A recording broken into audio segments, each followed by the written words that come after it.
Hey, what's up everybody? It is Kellen here from Starter Systems, and welcome back to Monster Energy Supercross 3, the official video game, where today we're going to be playing a mirrored custom version of the 2021 Houston 3 Supercross in-game that I created on the PC. It's called, I think it's called SYS 21 H3 Flip or something like that. It's a long name.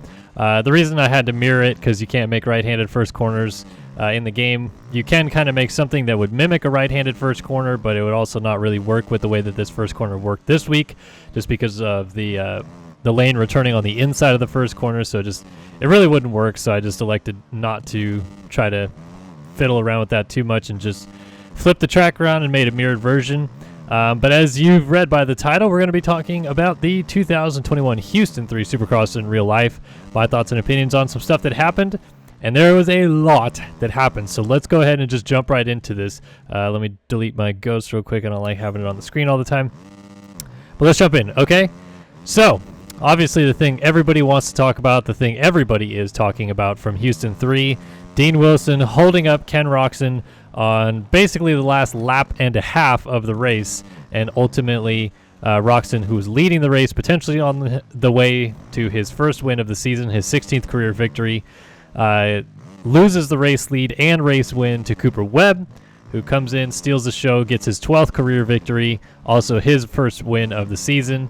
And Roczen does retain the points lead, but Webb gets the win, and obviously there's a lot of drama involved with that because a lot of people felt that was Kenny's to lose. Kenny feels like it was his to lose, and a lot of people were upset with Dean Wilson given that situation. So let's talk about a couple things. First of all, Wilson ignoring the flags. He did ignore the flags. I mean, it's straight up. He got. I went back and counted from. I looked at multiple perspectives, not only the broadcast, but some fan views and some other stuff like that. And I counted 6 blue flags that he would have absolutely received and probably should have seen. There were a couple flagmen that just kind of flat out missed it, and there was also kind of the weird circumstance of those guys catching Wilson as the white flag comes out. So the flagman in the flag stand was waving a blue flag as Wilson was coming through, but he basically switched it like as Wilson was coming up the face of the jump to give the white flag to Roczen, who is still right behind Wilson. And I mean, those guys need to know that it's the final lap of the race, so that guy needs to wave that white flag much more than the blue flag. I mean, obviously you want the blue flag to get Dean out of the way, but he needs to wave the white flag so those guys know it's the last lap of the race. So there's a couple instances that you could say, you know, here or there, maybe the flag was a little bit confusing exactly to know that it was the blue flag that was going to be waved at Dean, but he definitely should have at some point realized that there was race leaders behind him and not who he eventually said what he thought was behind him. And I'll get to that in a minute, but anyway, the flags are there. Wilson just basically ignored them, continued on his way, held up Roczen and took the main line and such. And I think taking the main line is crucial here, because the rule is the blue flag rule, and the reason why everybody that's crying bloody murder about why doesn't Roczen force the issue and make an aggressive pass on a lapped rider is because the rule is to benefit the race leaders, and it's literally written as such as telling lapped riders, when you get the blue flag, move out of the racing line, hold your line, don't be erratic, move out of the racing line and hold your line off the racing line until the leaders are passed and continue racing. Riders who ignore the blue flags and are deemed to have done so like blatantly or whatever will be subject to a penalty under the race discretion. So there's literally a rule that says when the blue flags are waving, you have to move. Like that's the point of the blue flag.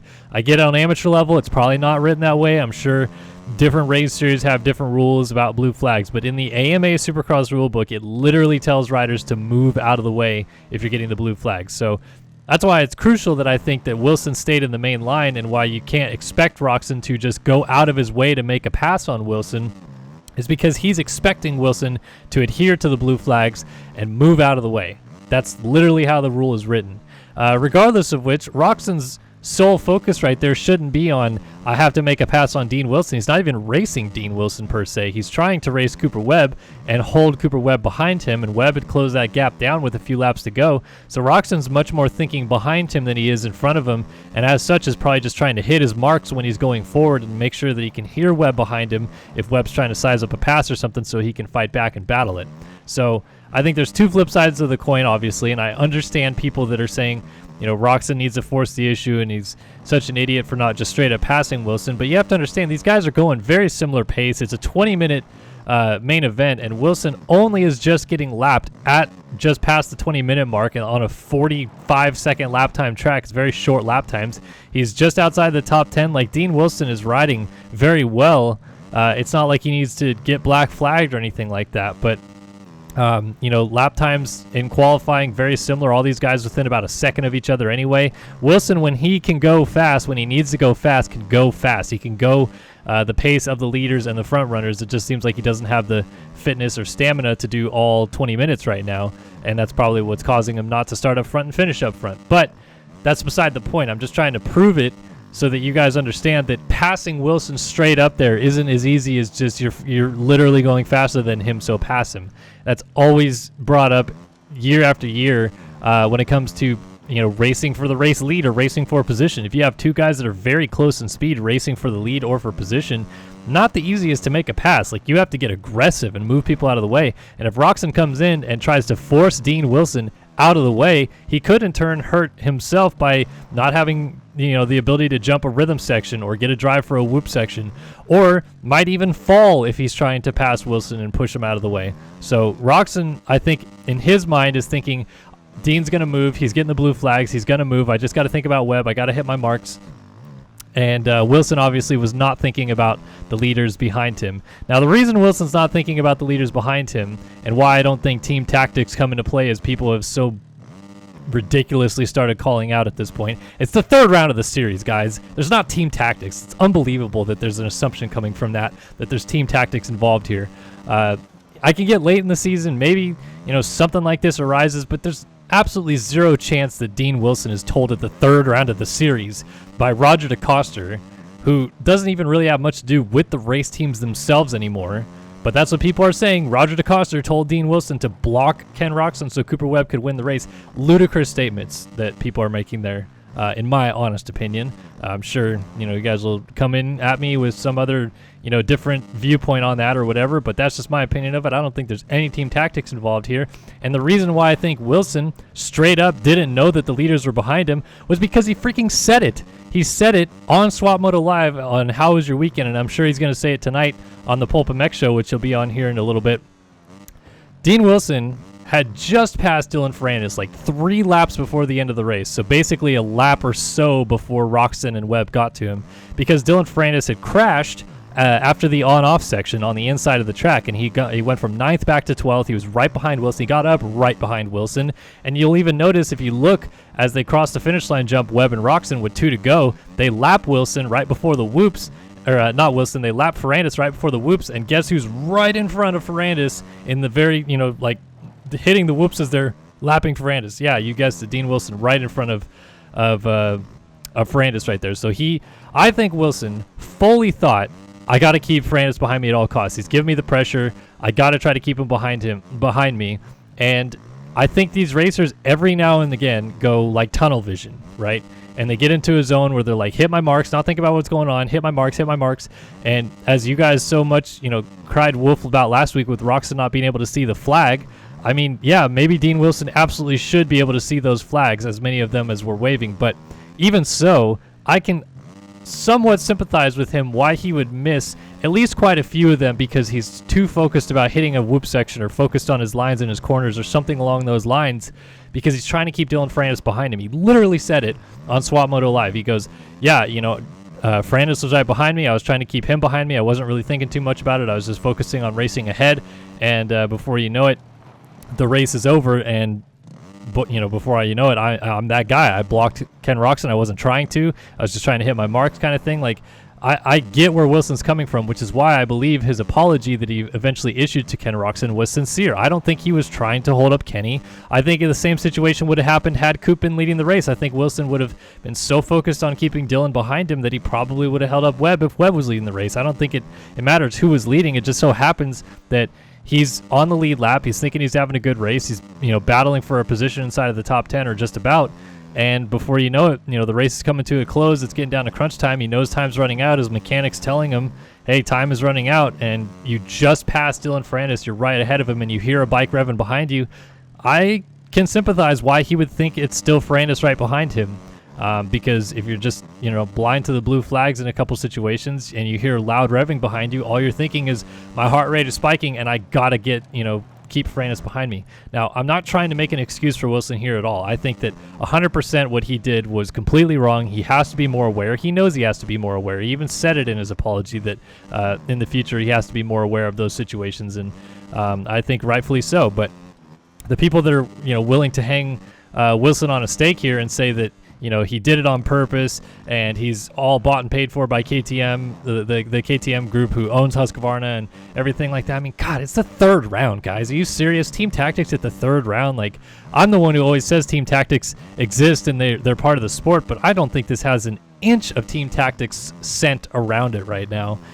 So I just, I'm not going to stand very steadfast on some of my opinions about this whole situation. Like, I can understand why people would think, Roczen would maybe try, he needs to try to make a pass on Wilson, and why Wilson's such an idiot in that situation and stuff like that. And I totally get the flip side of the coin from everybody that's saying stuff like that. But the team tactics thing is just a tired take to me, very tired. Someone just, coming in there and they're just a KTM hater basically, and they're just trying to come in with false logic to the situation at a very early stage of the season, which doesn't even apply at this point. So anyway, that's my thoughts on that situation. I don't want to dwell on that too much, but Wilson did apologize. I thought his apology was fairly sincere. It'd be nice if those guys could talk to each other in person, but the reality is they're not really supposed to right now. So a lot of people saying, like, why don't these guys man up and talk to each other in person? I think Wilson, right after the race when Kenny's yelling at him, doesn't fully understand the gravity of what just happened. Like, he just came off the track. He finished his last lap of the race.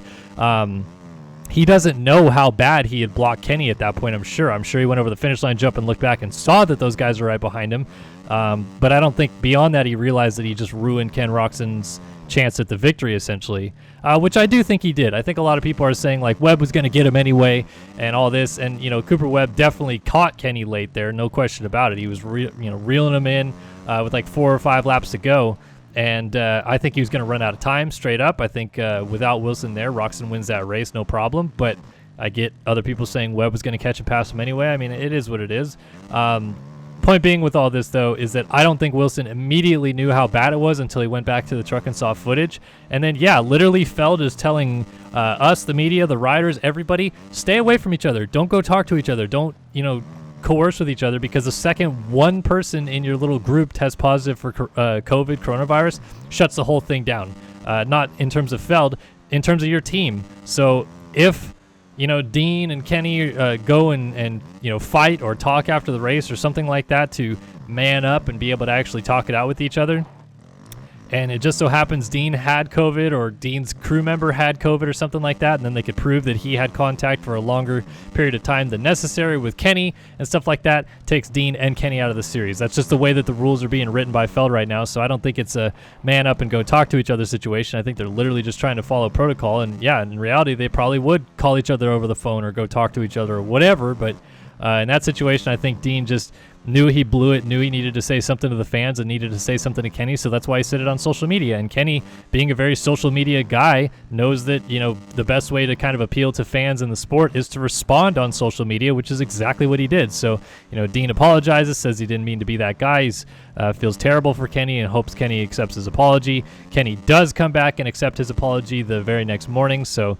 there you go. They're both looking to move on from it, and I think that kind of speaks volumes to the people that are saying, like, Dean did nothing wrong, Kenny was totally in the right. The fact that Dean straight up apologized and said, I take full blame, and then Kenny accepted it and never put blame on himself, those guys know that situation. Like, I think that they know the rule books, they know how it was going to play out, how it should play out, and Dean would hate to be that in a situation where his first race victory is possible and Kenny's having a bad night, and then Kenny blocks Wilson for 2 laps or something like that. They would both be livid about each other's situations in that scenario. So anyway, I thought the apology was sincere. I thought the acceptance of the apology was just professional on Kenny's part. He seems like he's taking all this thing very much in stride and looking to put it behind him, which, I mean, hey, he probably should, because he's the points leader right now. He's got a 1-point lead in the championship. He's riding maybe the best we've seen him ever since the injury. He's looking really smooth and comfortable on the new bike. Things are going very well for Ken Roczen right now, despite the 7 points that he believes he's lost in the last couple rounds here with the red cross flag infraction and then the Dean Wilson situation. I mean, yes, could he be 8 points up instead of 1? Absolutely. But, take it with a grain of salt. He's got the championship lead. He's looking good. Eli Tomac maybe doesn't look the same Eli Tomac that we're used to seeing. There's a lot of challengers getting into this series, so if Kenny can continue to start up front, which he's been pretty consistent at doing, except for in the main event of round 2, I don't see a reason why Kenny should be feeling terrible about his situation at all. He can easily point to a reason why he's still the guy in this series. He had Cooper Webb covered off until the end there, so Kenny's taking it in stride. He's moving on. Wilson's trying to move on from it and just kind of explain his side of the situation. I like that he's not hiding out. He's going on, this little media charade today, I guess. So, that whole situation is, I think, going to be done and played out. And I think dwelling on it and complaining about it and coming up with all these situations of why, if, when, or who, or what at this point, from the fans' perspective, is just, it is what it is. You got to kind of move on, and these guys are moving on. So I think fans should start moving on as well. I did want to hit on an interesting point about Cooper Webb. So first of all, Cooper Webb seems like he just always finds a way to win these races. Like, I don't think he really was going to win that race, personally speaking, but I also didn't put it past him that he was going to come back and figure out a way to do it. He's really great late in the race, and you could tell that he picked it back up again with about 4 laps to go. It's really weird, too, because he looked fairly off most of the night, and then even once he got passed by Kenny, it looked like he was going to go backwards even more. Like, it looked like AC might get him, and Barsha was riding well, and Barsha might be able to get up to him. But he basically just settled into a nice pace. He was only a couple seconds off Kenny for most of the race, and then wicked it up late to catch him, and obviously the Wilson situation. But he was going to be close regardless, so it was kind of cool to see that, that same Cooper Webb is back a little bit. He's talked a lot about the back injury continuing to ail a little bit, not having the strongest offseason. So this early on, Cooper Webb looking like that, I don't know. Like, that should be kind of dangerous for the rest of the field. But for Webb's sake, it seems like he's going to be right back into this and be a player very quickly, which is kind of what I had predicted at the beginning of the season. So we'll see how that all plays out. But after the race, one thing I wanted to hit on, because I've had a couple people message me about it, and I will talk about it in this Tuesday's edition of Racer X Race Examination. Cooper Webb kind of ripped into his mechanic, Carlos Rivera, after the race a little bit. If you go back and watch the broadcast on Peacock, when they go into commercial break, Peacock doesn't go into commercial break. They just stay there with a static camera, and they usually leave mics hot. So you can see right before it goes to commercial break, Cooper Webb going like, "You got to give me laps," is what he says to Carlos. And what he's saying is, like, I need to know how many laps or so are left in the race so that I can choose an attacking point. Like, obviously with 4 laps to go, he wicked it back up. And what he was trying to say was, like, you didn't tell me how many laps there were in the race until there was 4 laps to go. And then obviously that's when he started putting in a charge to try to reel in Roczen again. So I think in Webb's mind, he was like, you got to start telling me with like 6 laps to go or 7 laps to go, so I know, when can I make my charge? When can I start inching back up and try to make a challenge for this race victory? Because at the time, he's probably just like trying to settle into a groove and last and keep close to Roczen until the race is getting down to crunch time.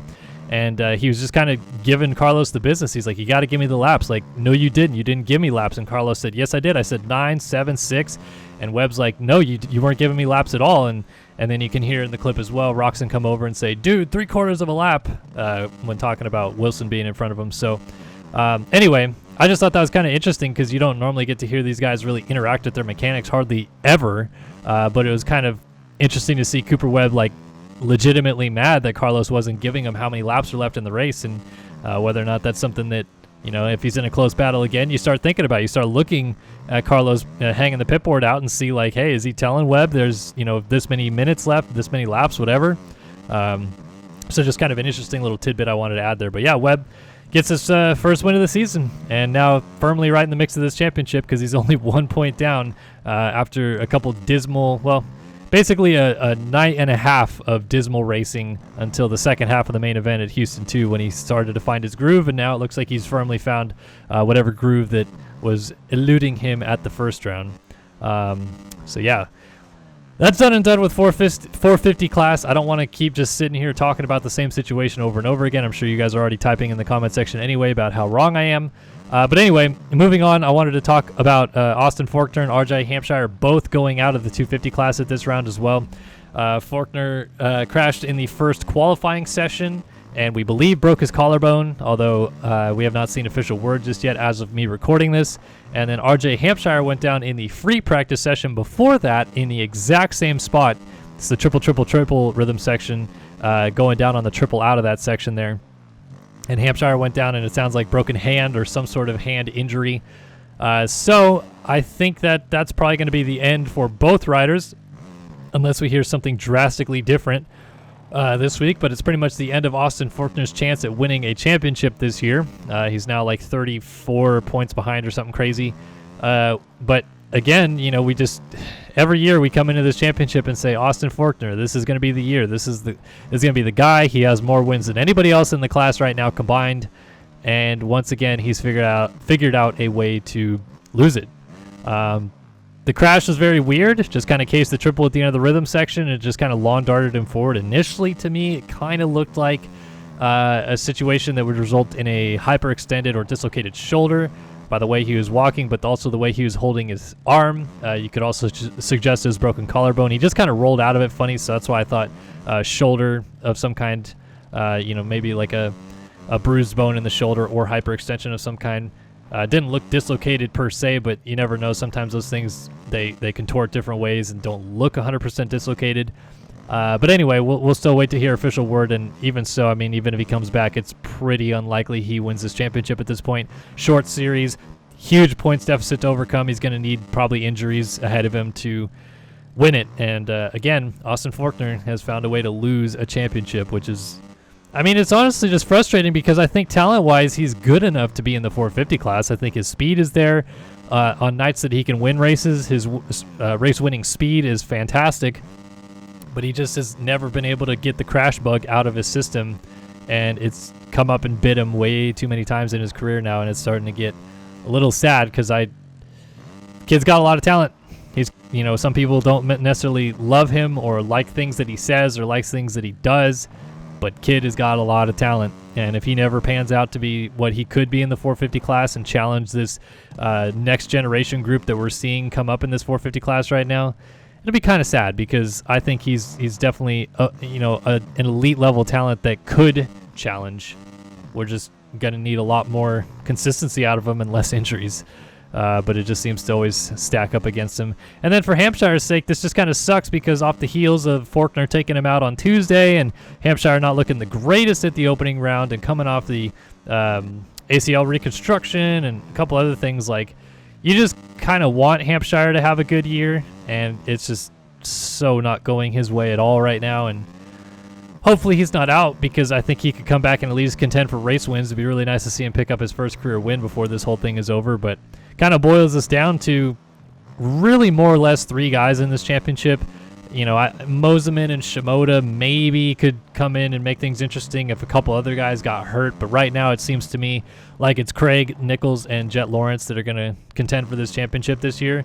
And Nichols, I mean, dude, he's here to play. I had someone tweet me early in the day after Faulkner had gotten hurt and Hampshire was already out as well, saying, like, is this Craig's title to lose?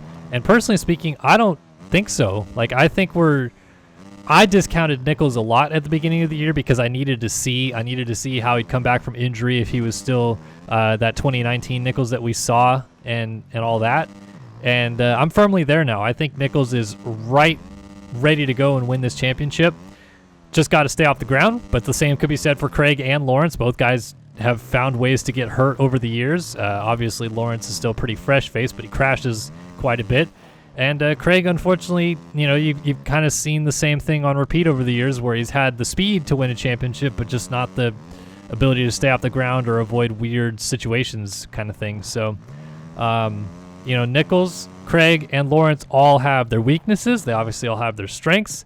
And now they all have a race victory this year as well. Lawrence 6 points down in the championship. Nichols and Craig tied for the championship lead, so they'll both be rocking the red plate this Saturday in Indianapolis.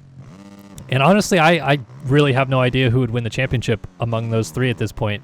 We were hyping up Lawrence a lot at the beginning of the year, and I said, I think that Lawrence is going to be the guy that challenges Faulkner the most, but clearly it's kind of been Craig / Nichols to this point, even without the Faulkner situation.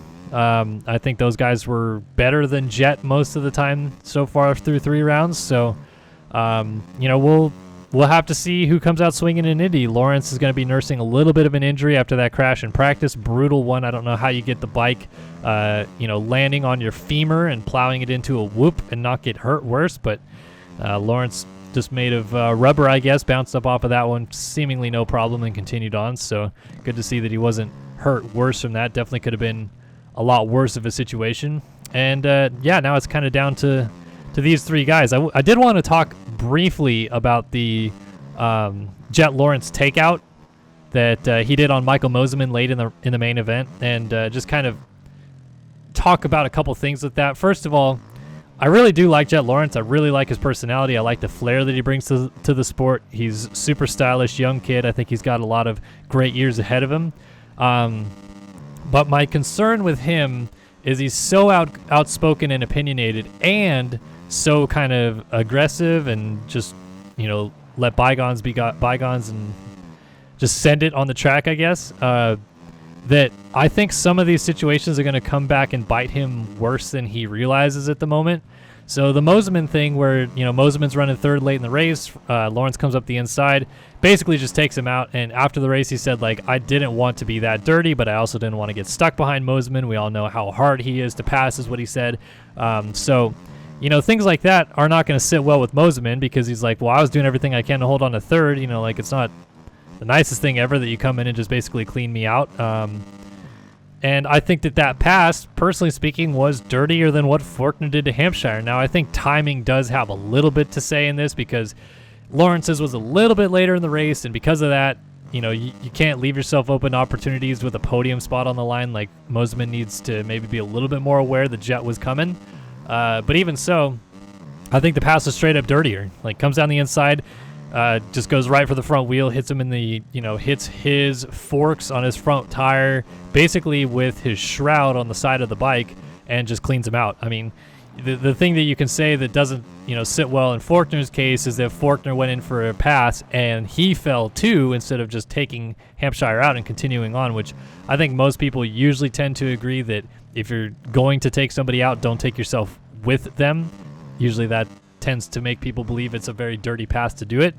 But I think Lawrence's angle, aggressiveness, etc. was dirtier than what Forkner did, but he's going to get the benefit of the doubt because of who he is, you know, really. Like, he got a talking to from the AMA. The AMA is just gave him a warning, not probation or anything like that, but just gave him a warning and said, like, don't do it again. But I think a lot of people would, you know, vilify Forkner or Ferrandis or somebody else if they did that same move for 3rd late in the race.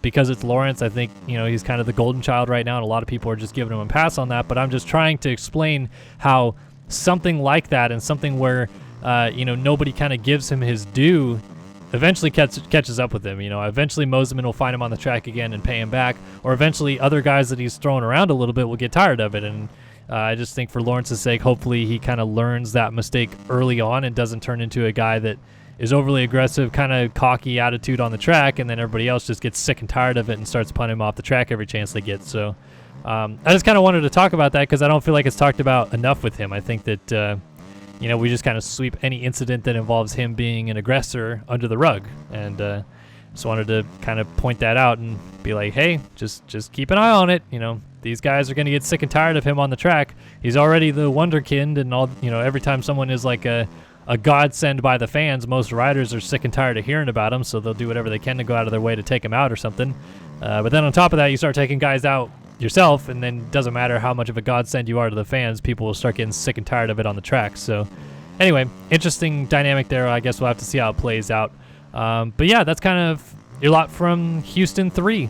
A lot to talk about. Obviously, a lot of people clicked on this video for the Wilson-Roczen incident, and I just, you know, even if you don't agree with me, even if you think I'm an idiot for some of the things you said, I still would highly recommend hitting the comment section below and offering your opinions. I'm always happy to rebuttal and continue chatting with you guys down below.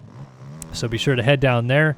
And yeah, really just appreciate you guys stopping by and watching another video here on Start Your Systems. Hopefully you guys enjoyed it, as always, and I'll see you guys in the next one. So long for now.